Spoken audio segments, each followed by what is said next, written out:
নেত্রকোনার কেন্দ্র উপজেলার প্রত্যন্ত গ্রাম চন্দপাড়ায় ১৯৩৬ সালের ১৮ আগস্ট এক দরিদ্র পরিবারে জন্ম যতীন সরকারের।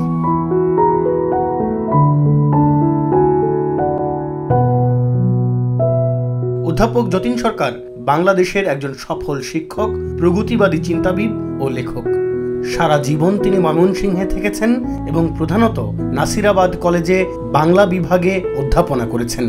তার রচিত গ্রন্থসমূহ তার গভীর মননশীলতা ও মুক্তচিন্তার স্বাক্ষর বহন করে।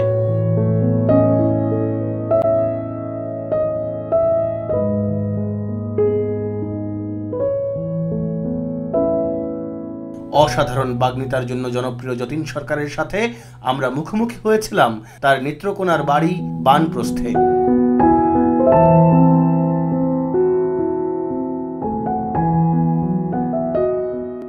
এত দীর্ঘ পথ, এত দীর্ঘ যাত্রা, সর্বশেষ কোন স্মৃতির কথা মনে পড়ে আপনার শৈশবের?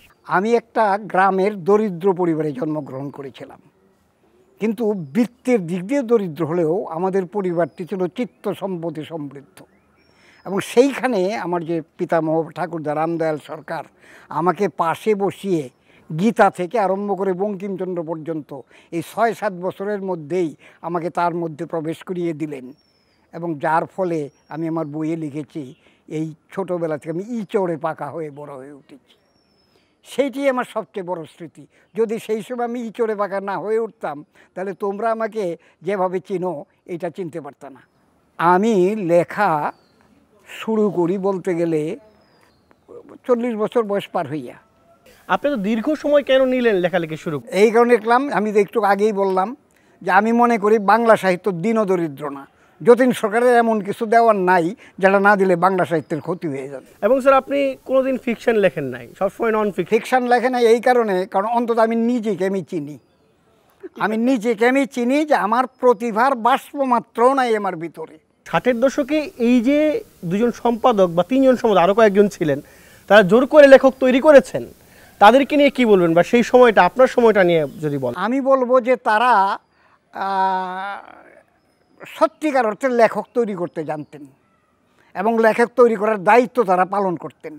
না হলে আহসান হাবিব আমাকে এইভাবে জোর করতেন না, সর্দার জয়দানউদ্দিন এইভাবে জোর করতেন না।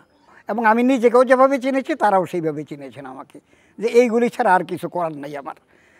তারপরে আমি নিজেকে মনে করি, সবসময় গর্বের সঙ্গে বলি, আমি লেখক টেখক কিছু না, আমি হলাম মাস্টার হিসেবে আমি খুব কি বলবো, সার্থক। আমার মতো সার্থক মাস্টার খুব বেশি আছে বলে আমি মনে করি না। এটার জন্য তোমরা অহংকারই বলো আর যাই বলো। আপনার মাস্টার হিসেবে সার্থকতা কি? ক্লাসে আমি একেবারেই একাডেমিক মাস্টার, কিন্তু সেইখানে ব্যাকরণটা যে পড়াতাম অত্যন্ত রসের সঙ্গে পড়াতাম, এবং অনেক অন্যান্য কলেজ থেকে ছাত্ররা আমার কলেজে ব্যাকরণ পড়তে চলে আসতো। বিচিত্র সব বিষয়ে স্যার আপনি লিখেছেন। জীবনের এই পর্যায়ে দাঁড়িয়ে আপনার দর্শন চিন্তা যদি আমাদেরকে বলেন। আমার দর্শন চিন্তা বলতে গেলে আমি রবীন্দ্রনাথের ভাষায় বলবো, যা দেখেছি যা পেয়েছি তুলনা তার নাই। রবীন্দ্রনাথের ক্ষণিকা কাব্যের মধ্যে আছে, মন রে তাই কহ যে ভালো মন্দ যাহাই আসুক সত্যের এলো সহজে। এটি বলেছিলেন তার মধ্য যৌবনে।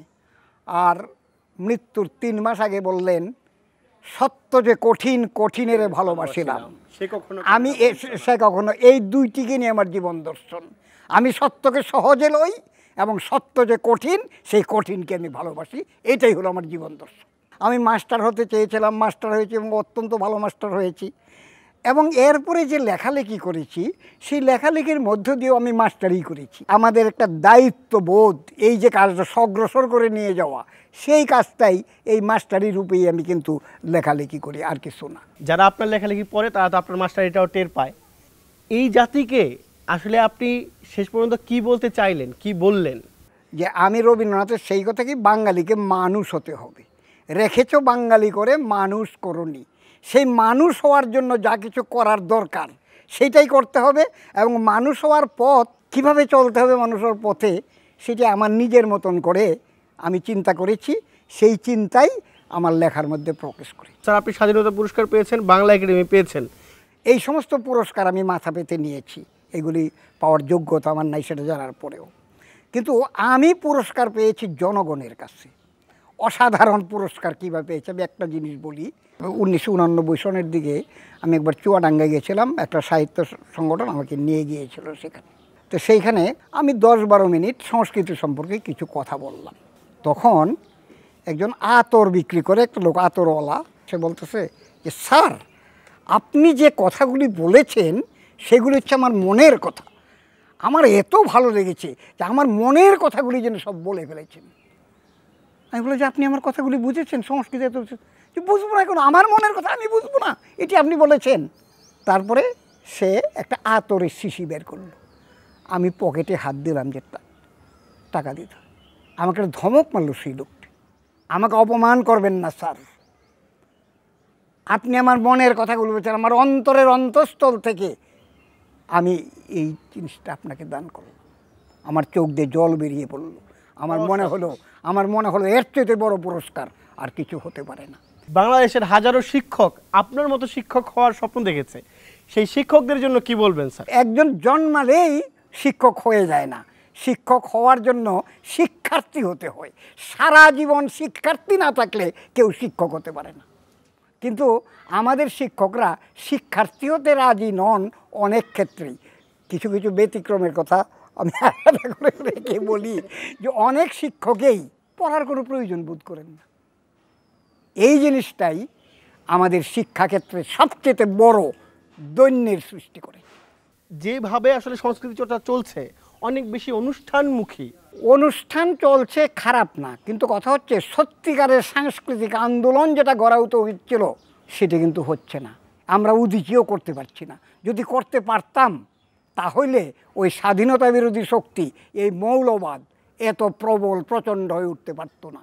আমাদের এইখানে যে সাংস্কৃতিক অনুষ্ঠান যা দেখি সেগুলি তো শহরের একটা খুব মধ্যবিত্তর একটা সামান্য অংশের মধ্যে, কিন্তু আমরা সমগ্র বাংলাদেশের বাঙালিদের ভিতর কি যেতে পেরেছি? তাদের কথা বলতে পেরেছি? তাদের ভিতরে সাংস্কৃতিক জাগরণ ঘটাতে পেরেছি? পারিনি। এইটি যে পারিনি এটা আমাদের স্বীকার করতে হবে এবং এটা পারতে হবে। গণমাধ্যমের যে ভূমিকা সেটাকে আপনি কিভাবে দেখেন স্যার? আমি বলবো গণমাধ্যমের সমালোচনা নিন্দা অর্থে করার অনেক কিছু আছে, কিন্তু বর্তমানে যা কিছু হচ্ছে সাংস্কৃতিক হোক আর যাই হোক, আমাদের রাজনীতিকরা করতে পারছে না, যেটা পার্লামেন্টে হয় না, সেটা কিন্তু গণমাধ্যমেই করে দিচ্ছে। গণমাধ্যমের যে সমস্ত টক শো ইত্যাদি হয় আর বিরুদ্ধে অনেক কথা বলার আছে, কিন্তু আমি বলি একটা ক্ষেতের মধ্যে আগাছা অনেক থাকে, কিন্তু আগাছাগুলো উৎপাদন করে গাছ যে কটা থাকে সেটাকে গ্রহণ করতে হবে। সেটা যদি গ্রহণ করি তাহলে আমি বলবো এই গণমাধ্যমেই একমাত্র আমাদের ভরসার স্থল বর্তমানে।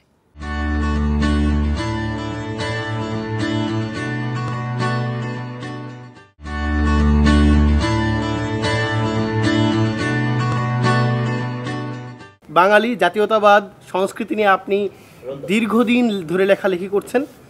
বাঙালি জাতিকে আসলে আমরা চিনব কীভাবে? খুব কঠিন, কারণ আমাদের জাতিকে চেনানোর জন্য আমাদেরকে অনেক সংগ্রাম করতে হয়েছে। আমরা যাতে বাঙালি পরিচয় ভুলে যাই তার জন্য অনেক প্রচেষ্টা আমাদের শত্রুরা করেছে। পাকিস্তান আমলে বাঙালি বলাই তো অপরাধ ছিল। এর ভেতরেও আরও কিছু কথা আছে।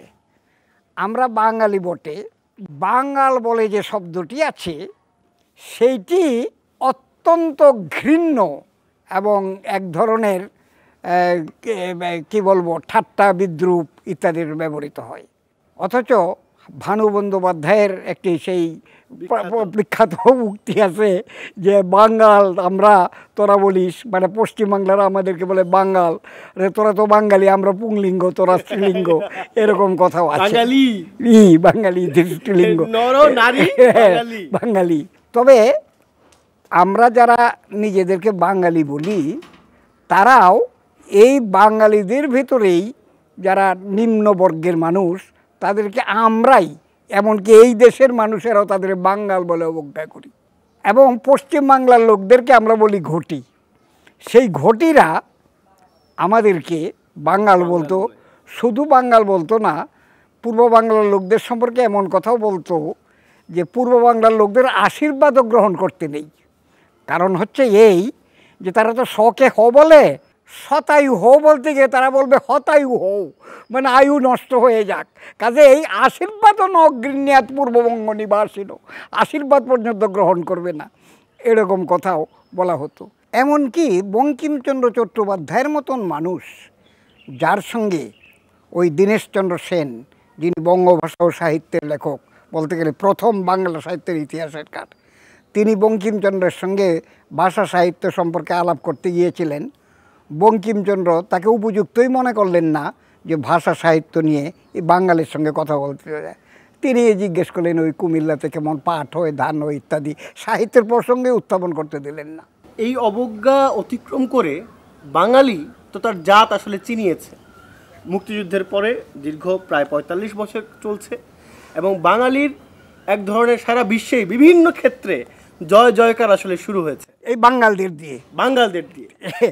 এবং এই বাঙালরা কিন্তু কেবল যে ওই স্বাধীনতা সংগ্রামের মধ্য দিয়ে একটা বাংলাদেশ প্রতিষ্ঠা করেছে তা কিন্তু নয়।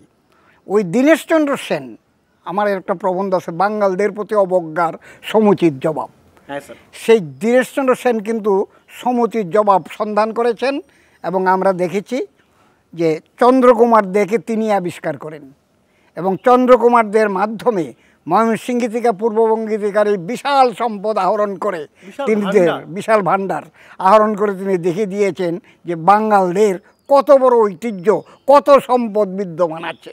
সেই থেকে কিন্তু যাত্রা শুরু হলো। তার মানে স্যার এই দীর্ঘ সময়ে আমাদের বাঙাল সাহিত্যিক গবেষকরা আসলে বাঙালির যেই জাতির স্বরূপ সেটাকে চিহ্নিত করতে পেরেছে। অবশ্যই, শুধু তাই নয়, যে পশ্চিম বাংলায় যে বর্তমানে সেইখানে যারা আছে, সাহিত্য সংস্কৃতি বলি কিংবা রাজনীতি বলি, সেখানে কিন্তু বাঙালদেরই আধিপত্য এবং বাঙালরা যে ভাষায় কথা বলে সেই ভাষা পশ্চিম বাংলার এই ঘটিদের ভাষায়ও প্রভাব বিস্তার করে বসেছে। ঠিক আছে, নৃবিজ্ঞান তো যে ধরনের জ্ঞানকাণ্ড, সে আসলে প্রত্যেক জাতির কিছু নির্দিষ্ট বৈশিষ্ট্য দিয়ে সেই জাতিকে চিনতে চায়। বাঙালির এমন কি কি বৈশিষ্ট্য স্যার আপনার চোখে পড়ে? মূলটা হচ্ছে তার ভাষা। এবং ডক্টর মোহাম্মদ শহীদুল্লাহ বলেছেন যে আমরা হিন্দু মুসলমান যেমন সত্য, তার চেয়ে বড় সত্য হচ্ছে আমরা বাঙালি। আমাদের মা প্রকৃতি আমাদের ভেতর এমন ছাপ বাঙালিত্বের দিয়েছেন যা টিকি লুঙ্গি দাড়িতে কখনো বুঝবার নয়। এবং এই যে বাঙালিত্বের কথা বলছো, বাংলার ভাষাকে, বাংলার সংস্কৃতিকে হেনস্থা করা শুরু হয়েছে এই যখন থেকে বাঙালির যাত্রা শুরু, তখন থেকেই, 1000 বছর থেকেই। এবং বাংলা ভাষায় কোনো রকম ওই ধর্মীয় বিষয় আলোচনা করা যাবে না। মুসলমানরা এসে বলা হয়ে থাকে মুসলমান রাজা বাদশাদের অধীনে ওই বাঙালির সাহিত্য সংস্কৃতি বিকশিত হয়েছে, সে কথা সত্য হলেও পুরো সত্য নয়, অর্ধসত্য। কারণ মুঘলরা যখন আমাদের দেশে আধিপত্য বিস্তার করলো, তখন দেখা গেল এই বাংলা ভাষার বিরুদ্ধেই তারা লেগে গেল। সৈয়দ সুলতানের মতন মানুষ নবী রসুলদের জীবন যখন রচনা করলেন বাংলা ভাষায়, তখন তাকে মানে কাফের বলে ফতোয়া দেওয়া হলো এবং সেইখানেও বড় করে তাকে বলতে হয়েছে যেসবে আপন বল না পারে বুঝিতে, পাঁচালি বলিলাম রচিলাম বলি আছো এই দূষিতে। আল্লাহ বলেছি মুই যে দেশে যে ভাস, সেই দেশে সেই ভাষে রসুল কইনু প্রকাশ। কাজে আল্লাহ এই কথা বলে দিয়েছে, কাজে আমি বাংলায় লিখেছি, দোষ হয়েছে কি, এই কথা বলতে হয়েছে। তারপর অষ্টাদশ শতাব্দীর সন্দীপের কবিকে তো বলতেই হয়েছে আরো স্পষ্ট ভাষায়, যেসবে বঙ্গে তো জন্মে হিংসে বঙ্গবাণী, সেসব কাহার জন্ম নির্ণয় ন জানি। দেশি ভাষা বিদ্যা যার মনে ন জোয়ায়, নিজ দেশ ত্যাগী কেন বিদেশে ন যায়। মাতা পিতা মহক্রমে বঙ্গেতে বসতি, দেশি ভাষা উপদেশ হ্যাঁ।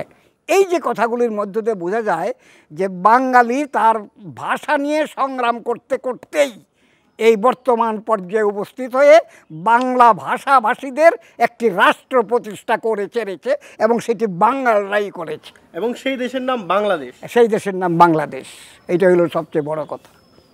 স্যার, বাঙালির যত কৃতিত্ব আপনি দেখেন, সেগুলোর মধ্যে সবচেয়ে গুরুত্বপূর্ণ আপনার স্যার কী কী মনে হয়? পরিষ্কারভাবে গুরুত্বপূর্ণ হচ্ছে বাংলার সাহিত্য সংস্কৃতি, সবচেয়ে গুরুত্বপূর্ণ। এবং বাংলা সাহিত্যের যে কবি, তিনি বিশ্বকবি রূপে সম্মানিত করেছেন বাংলা ভাষাকে, এই বিষয়ে কোনো সন্দেহ নাই। তবু সেই বিশ্বকবি কিন্তু একটা কথা বলেছিলেন, 7 কোটি সন্তানেরে হে মুগ্ধ জননী, রেখেছ বাঙালি করে মানুষ করনি। সেই 7 কোটি এখন প্রায় 25 কোটিতে পরিণত হয়েছে। নিজেদের দিকে যদি তাকিয়ে দেখি, আমরা কি আসলে মানুষ হয়েছি?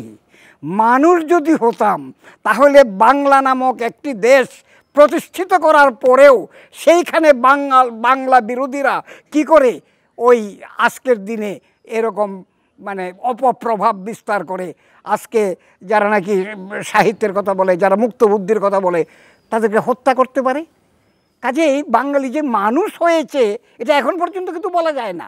কাজেই এই আত্মসমালোচনাটা আমাদের করতেই হবে।